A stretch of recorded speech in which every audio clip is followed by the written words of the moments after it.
Não é só no Brasil. Se engana quem acha que nós estamos vivendo um momento de crise e é só no Brasil. Não, não é só no Brasil. Isso é uma crise mundial. E só existe uma solução.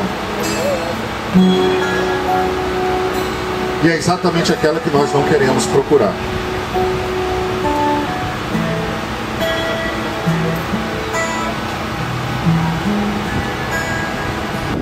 Hoje de manhã nós já estivemos passando o som.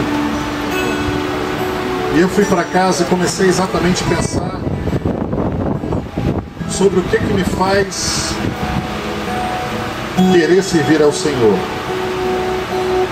É vontade? Não. É necessidade.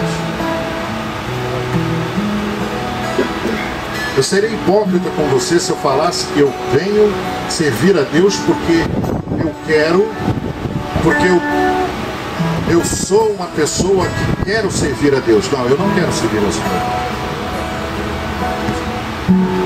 Mas existe uma necessidade dentro da minha alma, uma sede profunda dentro do meu coração, que me faz eu buscar a Deus e não outras coisas.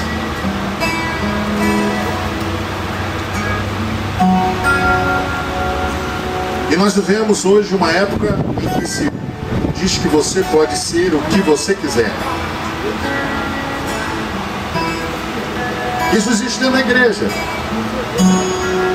Você pode ser aquilo que você quiser. Lê do engano. Por uma razão simples.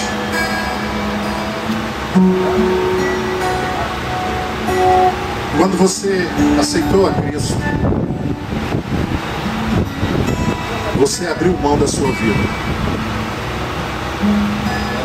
Se você abriu mão da sua vida, você não tem direito nenhum sobre ela.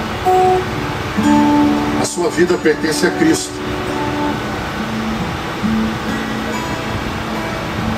E você tem por obrigação fazer aquilo que Cristo faria no teu lugar.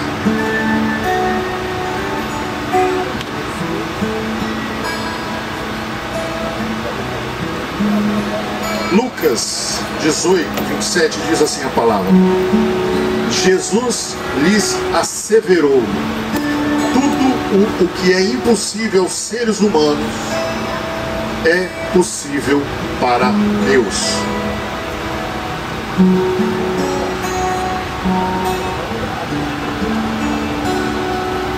Então tudo aquilo que estão te dizendo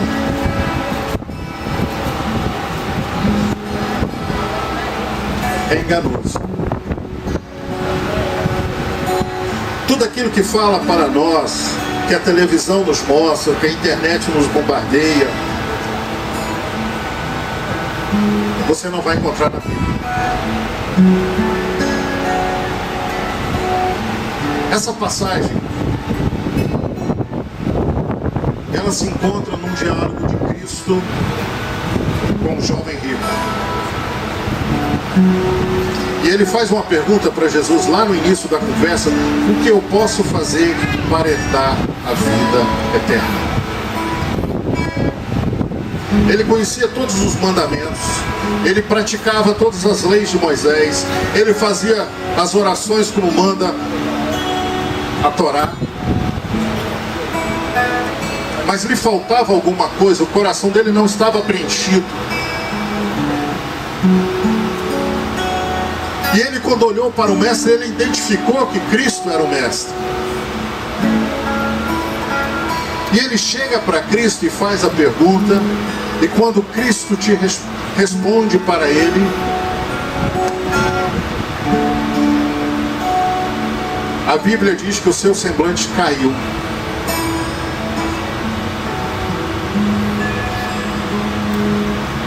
E ele não teve outro caminho a não ser abaixar sua cabeça e se distanciar de Cristo. Quando Jesus falou com ele assim: vai, vende tudo que tens, dá aos pobres e segue-me, aquilo para ele foi o fim.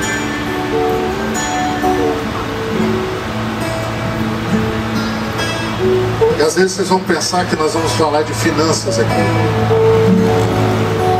Eu não vou tocar em assunto de finanças da sua vida. Eu não vou pedir um centavo seu nessa noite. Porque não é esse o propósito da palavra. Mas apenas um questionamento que nós vamos fazer para nós nessa noite é: o que eu tenho posto entre mim e Deus? Porque a coisa mais interessante é o único cara fora dos 12 que Jesus diz o seguinte para ele: vai, vende tudo que tens e segue-me. Ele seria o 13º discípulo.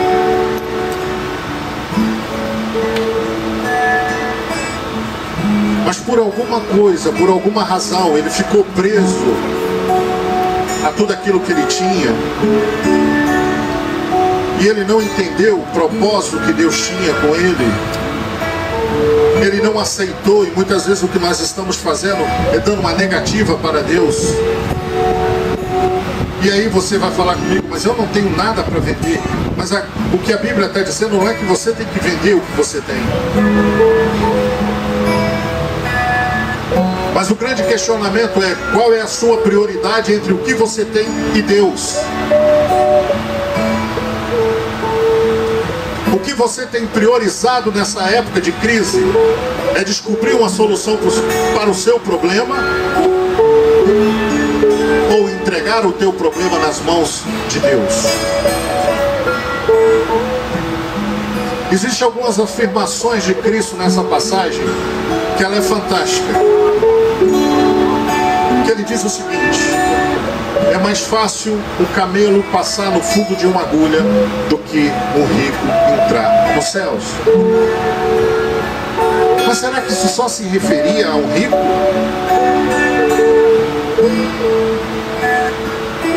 Quantos de nós estamos tomando caminhos achando que o que nós estamos fazendo, amanhã eu conserto, amanhã eu dou um jeitinho nisso aqui, amanhã eu peço perdão ao Senhor, amanhã eu me acerto com Cristo?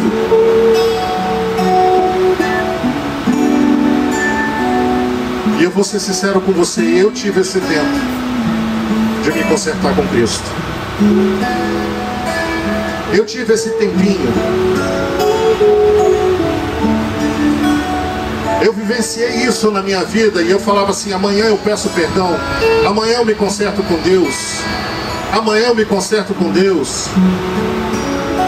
Isso passou 1 ano, passou 2, foram-se 3, foram-se 10, foram-se 22 anos e eu prorrogando para o dia seguinte.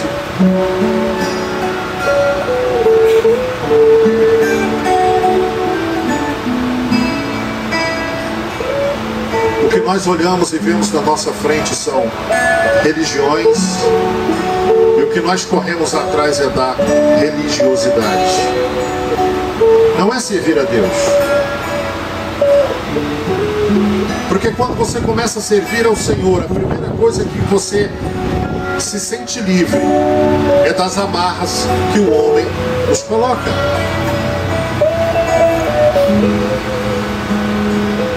Nós vivemos sendo amarrados por situações que são criadas diariamente pelo mundo e pela igreja. Mas quando nós começamos a ler a Bíblia, nós começamos a ver que não é nada daquilo, e que nós temos o direito de ir e vir na presença do Senhor. Não é como o homem quer, mas é como Deus quer. Não é o que eu acho, mas é o que Deus faz, é o que Deus fala. Porque o que eu acho, eu vou engessar todo mundo. É a coisa mais fácil, irmãos. Se o cara tiver o poder da oratória, ele começar a falar, as pessoas vão se sentir no máximo ouvindo aquela pessoa. E aí o que acontece?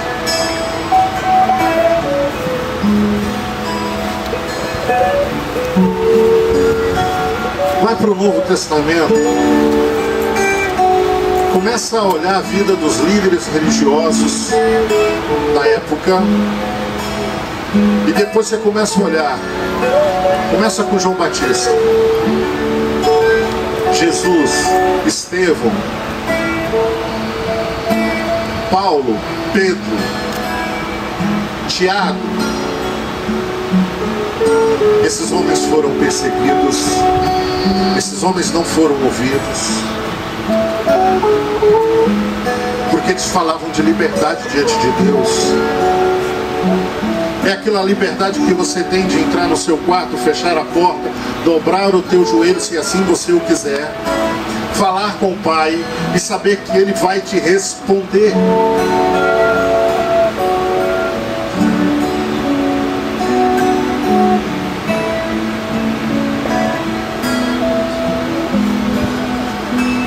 A promessa de Deus não falha. Deus te fez uma promessa, Ele vai cumpri-la.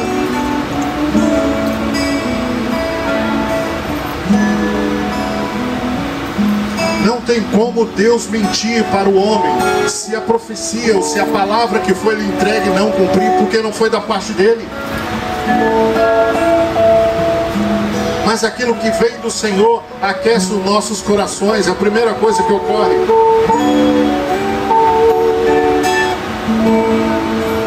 E você se sente outra pessoa na presença de Deus. Você começa a caminhar, as pessoas não conseguem entender o que está acontecendo. Por que portas são abertas para você? As pessoas também não entendem quando as portas são fechadas para você. Fala assim, mas não é crente? Servir a Deus, meu amado, não tem nada a ver com porta aberta ou porta fechada. Servir a Deus é saber para onde você está indo. Servir ao Senhor é saber que a sua jornada não termina neste lugar. Servir a Deus é algo fantástico, e quando Ele te faz uma promessa, Ele a cumpre. Ontem nós estávamos conversando à noite. Estava eu e Paulo Vitor, Marcelo,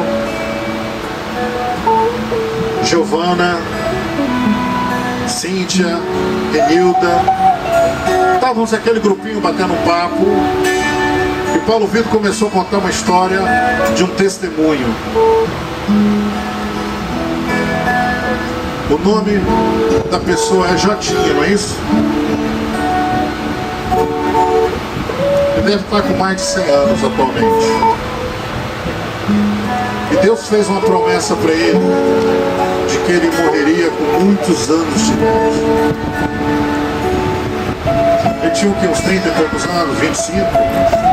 25 anos. Fazendo a travessia do Atlântico. A aeronave que ele se encontrava, o motor parou. Daqui a pouquinho o outro motor parou.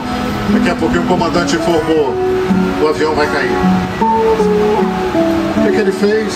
Dobrou o joelho dele, começou a orar e falou com Deus o seguinte: mas Senhor, que injustiça, só eu vou sobreviver?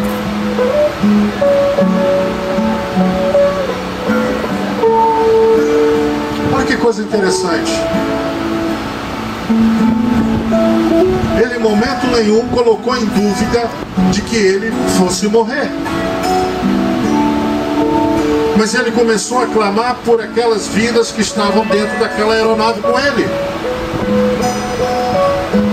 Ele não duvidava daquilo que lhe foi falado pelo Senhor.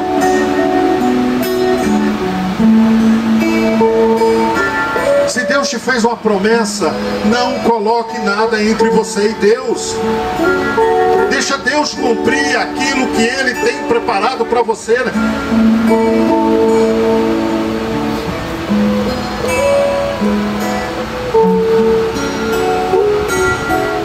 E muitas vezes Deus fala com você o seguinte: vai e faça. Você não faz. insistente. Vai e faça. E nós continuamos na negativa diante do Senhor, porque temos medo de tomar atitudes.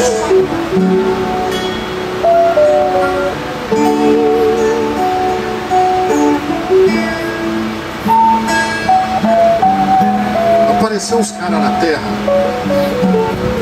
e eles fizeram discípulos deles. Buda foi um. Quando Buda morreu, os seus discípulos saíram propagando para o mundo a doutrina do budismo.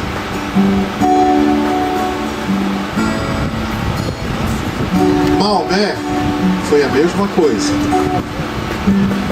Quando morreu, seus discípulos saíram pelo planeta falando sobre Maomé. Quando Jesus morreu, os seus 11 discípulos tocaram no capenado e correram todo mundo.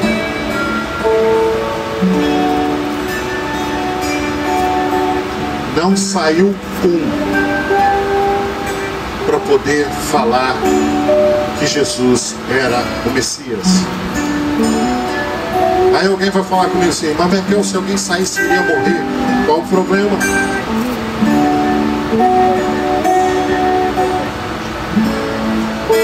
Se você morrer diante do Senhor fazendo algo para Deus, você já tem o seu galardão garantido diante de Deus. Vai, vende tudo que tem, entrega aos pobres, doa aos pobres, vem e me segue, e você terá no céu um tesouro ainda maior. É o que Jesus disse para o cara.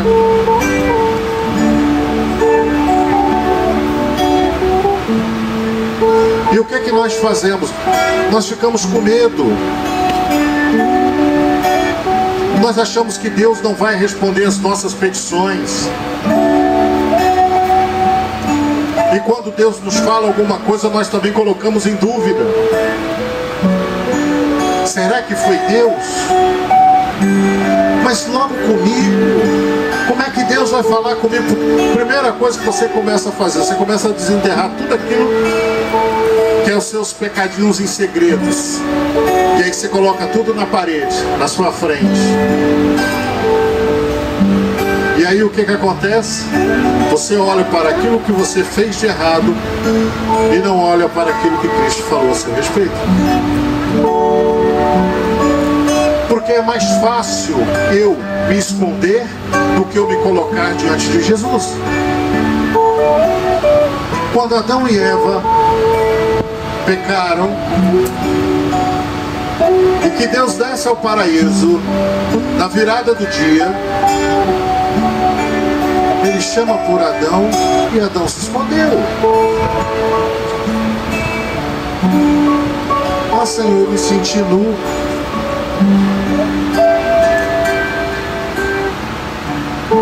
Será que não é isso que nós estamos fazendo? Será que não é exatamente essa decisão que temos tomado continuamente? Nos escondendo de Deus?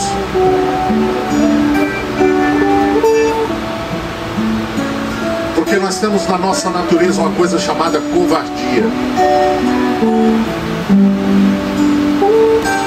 Porque nós não queremos assumir nada diante do Senhor. Então é mais fácil eu falar assim, ó, foi o Senhor que não fez. Mas o Senhor só vai fazer quando você se posicionar. Você não tem que vender nada daquilo que você tem.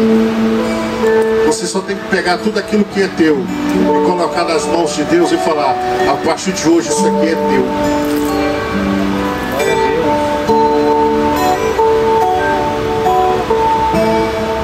Você defende o teu filho com unhas e dentes. Mas se a morte bater na tua porta, você não vai poder fazer nada pelo teu filho. Mas se você entregar o teu filho na mão de Deus,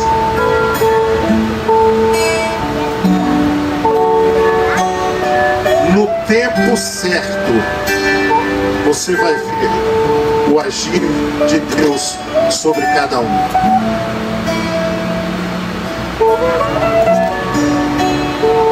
Mas enquanto você ficar na defesa, enquanto você achar que você consegue fazer alguma coisa, você vai descobrir que você não consegue fazer nada. Você não consegue mudar nem o seu dia, quanto mais tentar acertar a vida do teu filho, a vida do teu marido, a vida da tua esposa, a vida do teu amigo, do teu pai, do teu irmão. Então pegue aquilo que é teu e coloque nas mãos do Pai Celestial. E não se importa, porque Deus vai trabalhar na vida dele. Não se assuste. Porque não é você que tem que gostar do agir de Deus. Você só tem que aceitar aquilo que Deus vai fazer.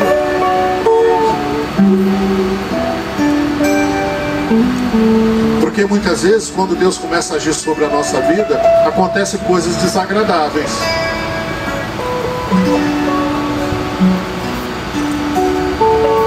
Aos nossos olhos.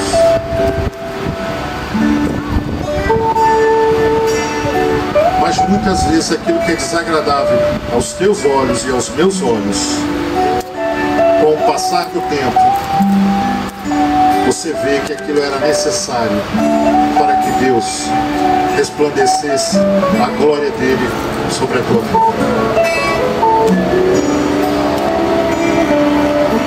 É difícil servir a Deus. Não é uma coisa fácil. É mais fácil você dar 40 chibatadas nas próprias costas do que servir ao Senhor. Sabe por causa de quê? Porque você tem liberdade. Você não está preso. Então, quando nós temos a liberdade, o que nós fazemos? Nós queremos ficar preso. É igual um ladrão que passou 40 anos na cadeia e ele é solto. Ele olha para um lado, olha para o outro e fala assim: o que eu vim fazer aqui fora? Ele vai lá e assalta de novo para poder voltar para a cadeia. É dessa forma que nós estamos agindo. Jesus foi lá e morreu na cruz do Calvário. Te deu a liberdade, me deu a liberdade. O que eu prefiro? Continuar escravo do pecado. É mais fácil. Às vezes eu escuto assim: mas Merkel, servir ao Senhor é muito complicado, porque você começa a ver tudo. É claro. Quando você está no mundão, a primeira coisa que você faz, você começa a chapar uma cervejinha, um whiskyzinho, uma cachaçinha, e você só vai dopando o organismo. Começa a usar química. Claro que na segunda-feira você não vai lembrar de nada que você fez na sexta.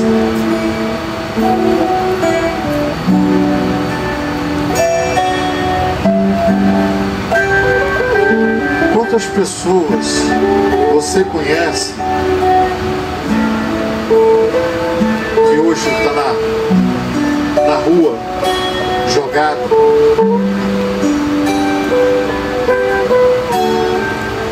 perdeu a esperança, não aceitou a Cristo, rejeitou o Pai Celestial? É o que acontece, meu irmão. Mas se você colocar a tua vida diante de Deus, eu não vou te dizer, eu não vou fazer apologia nenhuma aqui que tua vida vai melhorar, porque isso é conversa para boi dormir. Não é que a vida melhora aqui na terra, mas é que todas as portas são abertas e você começa a ver o fluir de Deus na sua vida. E se você se posicionar, algumas coisas vão melhorar. Sim, batalhas você nunca vai largar de tê-las. É em pouco hipocrisia acharmos que quando aceitamos a Cristo vamos parar de sofrer. Não vamos. Nós vamos continuar tendo batalhas. Só que existe uma diferença, você já não batalha mais sozinho. A briga não é tua mais. Quem peleja por você é o Senhor. Você tem várias passagens dentro da Bíblia que falam a mesma coisa. O Senhor pelejará por vós. O Senhor desceu no meio do arraial e fez o povo fugir. Ah, mas eu estou sendo perseguido. Não tem problema, meu filho. Deixa o cara te perseguir, mas deixa Deus exaltar a tua vida. Deixa Deus trabalhar a teu favor. Ah, mas nada está dando certo. Meu filho, se nada está dando certo, para. Vai orar. Porque alguma coisa Deus vai fazer. Ele sempre fez. Ele não recua por sua causa. Mas Ele vai sempre avançar por você. A coisa mais fantástica em Deus é isso. Essa semana eu estava vendo uma reportagem que eu achei interessante. Eles discutindo, mas Deus sabia que o homem ia pecar e Ele mesmo assim fez o homem.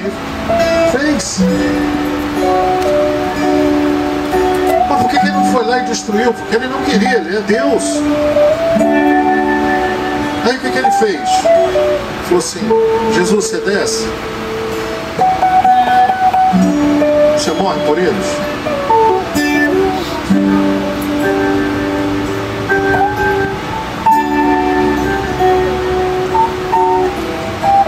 Jesus desceu, morreu por mim.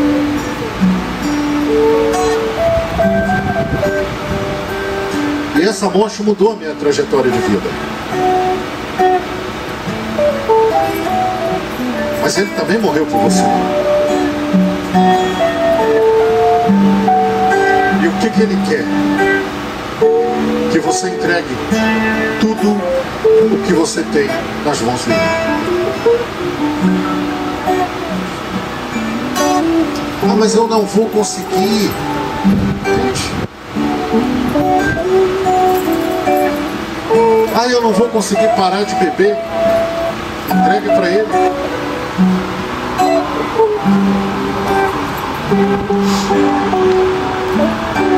Só para vocês entenderem rapidinho o que é Deus agindo quando você acha que não tem mais solução.